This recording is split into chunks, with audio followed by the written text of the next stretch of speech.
The commission charged with looking into how Quebec reporters were spied on by police began today.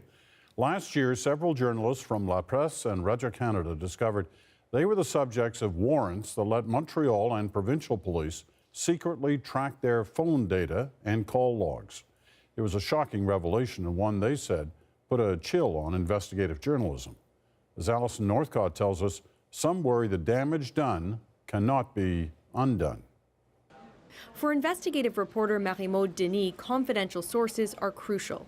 There's not one single investigation that I did that did not depend in some way on a confidential source.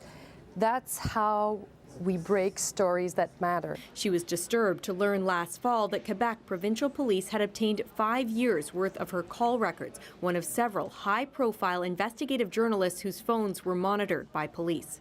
In one case, Montreal police obtained warrants to access the phone numbers from La Presse columnist Patrick Lagasse's incoming and outgoing calls for months.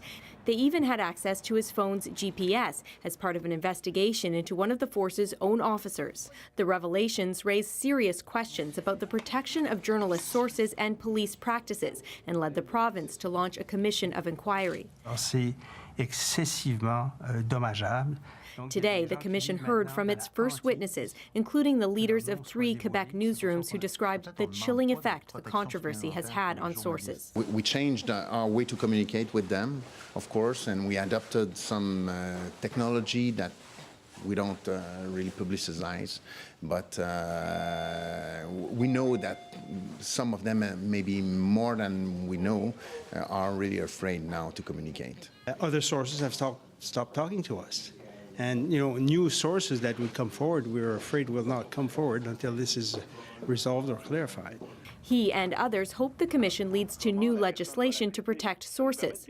Almost everywhere there are shield law to protect reporters and their sources. We don't have that here, so it's a main concern, and it's a void that we have a chance to fill right now. CBC Radio-Canada is a participant in the commission with lawyers present who can cross-examine witnesses. The commission is expecting to hear from police forces next week. The judge leading the inquiry acknowledged there is a delicate balance between protecting sources and ensuring police have the tools they need to do their jobs. He'll submit a report and recommendations to the province early next year.